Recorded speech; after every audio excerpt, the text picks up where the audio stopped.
चलिए इसी के साथ राम राम इंडिया में आगाज करेंगे इस वक्त की बड़ी खबर के साथ बुलेटिन का।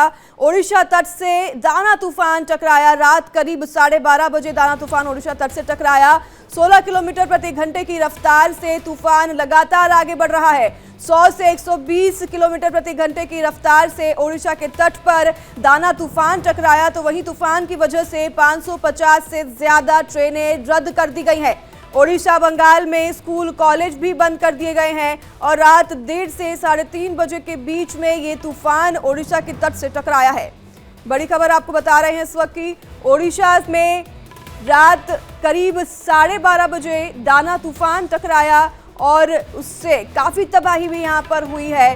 दाना तूफान की वजह से आप तस्वीरें भी देख सकते हैं। ओडिशा के तट से ये तस्वीरें आ रही हैं। रात करीब 1:30 से 3:30 बजे के आसपास ये दाना तूफान ओडिशा के तट से टकराया है और ये लगातार आगे बढ़ रहा है। 16 किलोमीटर प्रति घंटे की रफ्तार से लगातार दाना तूफान आगे बढ़ रहा है। 100 से 120 किलोमीटर घंटे की रफ्तार से ये तूफान जो है ओडिशा के तट से टकराया है।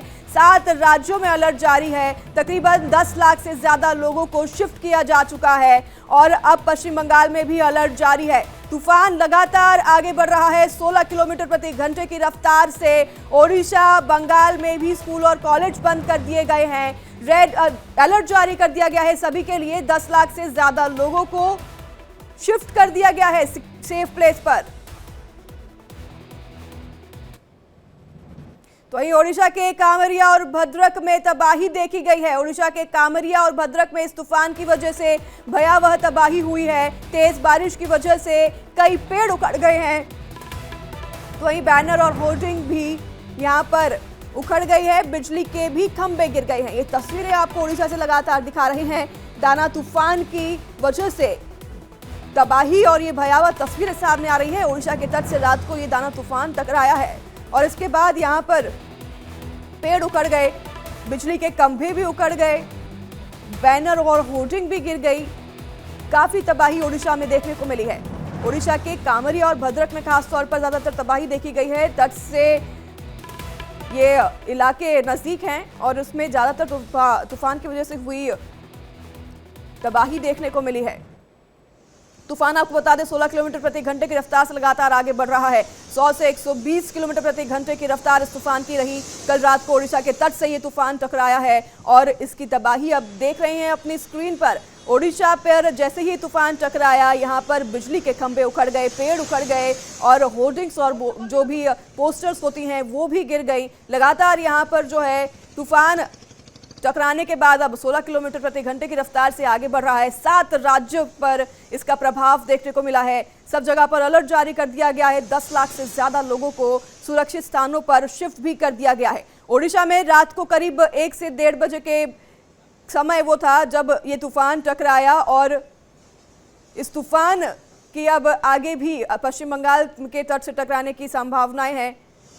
आधी रात के फौरन बाद चक्रवाती तूफान दाना ने भूस्खलन की प्रक्रिया शुरू कर दी थी, जिसे लेकर जगत सिंहपुर, भद्रक और बालासोर और पश्चिम बंगाल में अलर्ट जारी किया गया है। तो धीरे धीरे कमजोर होकर चक्रवाती तूफान में तब्दील होने की संभावना भी है। वहीं आईएमडी के निदेशक मनोरमा मोहंती ने बताया कि अब यह धामरा से लगभग 15 किलोमीटर उत्तर और भीतरकनिका से 30 किलोमीटर उत्तर पश्चिम में है और अब वर्तमान तीव्रता एक गंभीर चक्रवाती तूफान है और हवा की गति 100 से 110 किलोमीटर प्रति घंटा है। तो वहीं भूस्खलन की प्रक्रिया भी जारी है। यह अगले 1 से 2 घंटे तक यूं ही जारी रहेगी। तो इसके उत्तरी ओडिशा में भी प्रभाव देखने को मिले हैं।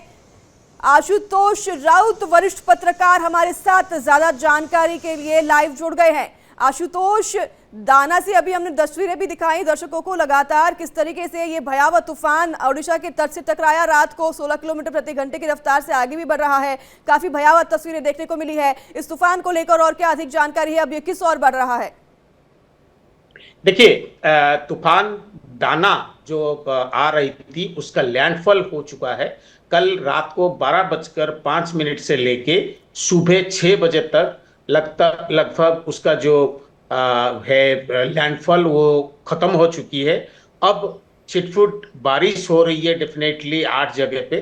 जैसे आपने कहा उसमें जो कल 200 से ज्यादा ट्रेन रद्द की गई थी एवं विमान सेवा, चाहे कलकत्ता एयरपोर्ट हो या भुवनेश्वर एयरपोर्ट हो, वो स्वाभाविक होने जा रहा है। सुबह 8 बजे के बाद शायद भुवनेश्वर एयरपोर्ट खुलने जा रहा है। लेकिन इसमें भगवान का शुक्रगुजार करते हैं उड़ीसा के लोग, जो भी चक्रवात तूफान दाना आ रही थी वो जब लैंडफॉल हो चुका है, उसके बाद उस एरिया में 8 जिलों में अभी बारिश चल रही है। बारिश 2-4 घंटे तक चलेगी, क्योंकि लैंडिंग का प्रक्रिया यही होता है। किसी का जान माल का नुकसान नहीं हुआ है। एक वृद्धा की मौत हुई है, वो भी पहले से बीमार थी, एक शेल्टर होम में रह रही थी, उसकी मौत हुई है। लेकिन मोहन माझी सरकार के, उड़ीसा के मोहन माझी सरकार के जो था प्रिंसिपल जीरो लॉस थ्योरी, उसमें वो कामयाब हो चुके हैं। 6 लाख से ज्यादा लोगों को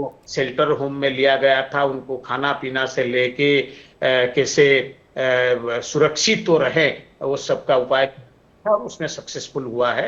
अब जो तूफान के जो लैंडफॉल के बाद जैसे बारिश कटक हुआ, ढेंकानाल हुआ, जगत सिंहपुर हुआ, केंद्रापड़ा हुआ, भद्रक और बालेश्वर, इस जिले के लिए रेड वार्निंग दिया गया है बारिश के लिए। हवा की जो गति है, जब लैंडफॉल हो रहा था रात को 12 बजे से सुबह 6 बजे तक, तब 110 से 100 किलोमीटर 120 किलोमीटर प्रति घंटा था। अब लेकिन हवा की जो गति है वो थोड़ा कम हुआ है, लेकिन जो समंदर है अभी भी ज्वार उसमें उठ रहा है, एवं जो मछुआरे हैं वो अभी नहीं गए हैं। 21 तारीख के बाद से मछुआरे नहीं गए हैं मछली पकड़ने के लिए समंदर के अंदर। आज शाम या कल सुबह तक वो जा पाएंगे। हाँ, आपने जैसे कहा कि स्कूल कॉलेज पूरा बंद है, लेकिन जो मेन खतरा था जो लैंडफॉल के दौरान होता है, किसी भी साइक्लोन हो, वो टल चुका है। भीतर कनिका में इसका लैंडफॉल हुआ है।